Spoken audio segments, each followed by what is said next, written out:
आज हम श्रीमद् भगवद गीता के अध्याय 16 दैवासुर संपद्विभाग योग का श्लोक 14 देखते हैं। पहला चरण अ स और स पर ये है औ की मात्रा, दो मात्रा है। स पर औ की मात्रा, इसको पढ़ेंगे सौ सौ असौ असौ। मया म पूरा है, जो अक्षर पूरा है उसमें अ मिक्स करना है। म या मया।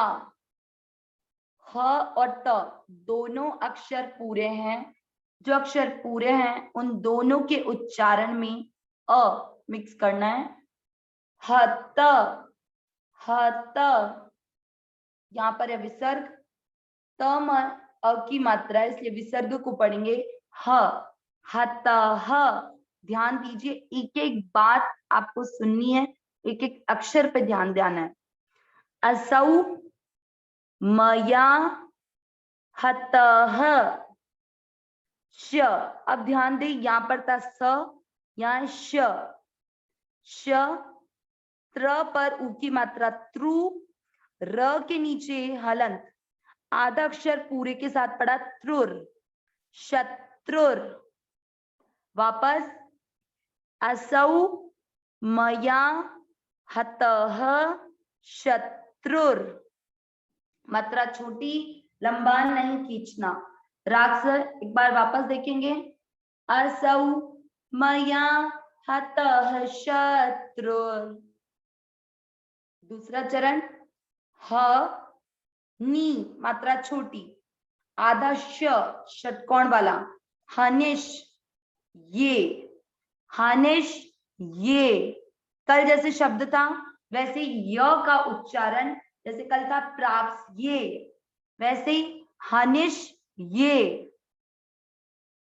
चाप, प अक्षर पूरा है तो जो भी पूरा है उसमें हमको क्या करना होता है, अ मिक्स करना होता है। चाप रा न पी, पी की मात्रा छोटी, लंबा नहीं खींचेंगे, रानपी। दूसरा चरण वापस ध्यान दें। हनिश ये चाप रानपी। एक बार वापस, हनिश ये चाप रानपी। अब हम पहला चरण और दूसरा चरण साथ में पढ़ेंगे। असौ मया हतः शत्रुर हनिश ये चापरानपि। तीसरा चरण ई, जैसे हमने एक शब्द देखा था 11वें श्लोक में अध्याय 16 के, ईहन्ते, ई बड़ी मात्रा थी, 11 या 12 दोनों में से एक श्लोक में था। जब यहाँ तीसरे चरण में पहला शब्द था ईहन्ते, ई की मात्रा बड़ी थी। बड़ी मात्रा जब भी हो आपको उसको उच्चारण में अधिक समय देना है, थोड़े देर लंबा खींचना है।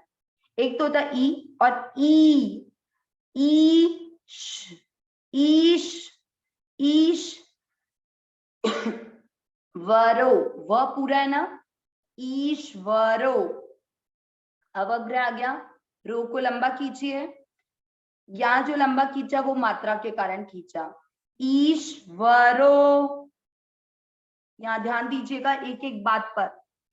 ह पूरा, ह म पूरा, म ह और ऊपर अनुस्वार, इसको क्या पढ़ेंगे, आधा म, क्योंकि इस पूरे शब्द के लास्ट वाले अक्षर पर ये बिंदी है तो इसको पढ़ेंगे आधा म। हम, इसको कोई भी हम ना पढ़े, यहां पर ये हम ना पढ़े। ह और म दोनों पूरे पूरे हैं, अलग अलग पढ़े जाएंगे। ह म हम, ये हम है, ह और ये आधा म, इसलिए ये दोनों साथ में पढ़े गए आधा अक्षर को पूरे के साथ, हम। लेकिन यहां पर क्या पढ़ा, ह म हम। वापस ध्यान दें, ईश्वरो ह म हम। वापस, ईश्वरो ह महम। भोगी, मात्रा बड़ी, उच्चारण अधिक समय, भोगी। तीसरा चरण वापस, ईश्वरो महम भोगी। वापस, ईश्वरो महम भोगी। चौथा चरण सी, आधा द, आधे अक्षर को पूरे के साथ पढ़ा, सिद्ध धो, सिद्धो। इधर देखिए, जब इस तरह से अक्षर लिखा हुआ रहता है तो हम उसको पढ़ते हैं आधा द आधा होता है, द के नीचे अलंत, और ध से धनुष पूरा है, इसलिए धनुष पूरा लिख दिया। यहाँ पर ओ की मात्रा थी तो द हलंत वाला सेम, और ध पर ओ की मात्रा लग गई, ये आ गया आधा द और पूरा धो। आधे द को सी के साथ पढ़ा, सिद्धो, सिद्धो। ये है अवग्रह, अवग्रह के कारण धो को लंबा खींचेंगे, सिद्धो ह। वापस वही चीज, अनुस्वार, अनुस्वार लास्ट पे है अक्षर के, इसलिए इसको पढ़ेंगे आधा म, हम, सिद्धोहम, सिद्धोहम। इस शब्द पर ध्यान दें। आज के श्लोक में हर जगह पर ये ध्यान रखना है कि कहाँ अक्षर पूरा है और कहाँ अक्षर आधा है। आप अगर इसको हम पढ़ देंगे तो गलत होगा, हम। वैसे यहाँ पर ध्यान दें, ब ल, ब और ल दोनों अक्षर पूरे पूरे हैं, तो आपको दोनों को अलग अलग पढ़ के पूरा बोलना है। बल, वाह और न फिर आधा हो गया, इसको बलवान नहीं पढ़ना है, बलवान। आधा न था, आधे न को पूरे के साथ पढ़ा वान, और ब और ल दोनों पूरे पूरे से, दोनों पे अलग अलग अंडरलाइन करी है, बलवान। सु, ख पर ई की मात्रा बड़ी तो इसको लंबा खींचे, सुखी। चौथा चरण वापस ध्यान दें, सिद्धो हम बलवान सुखी।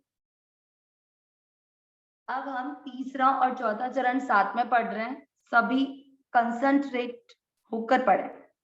ईश्वरो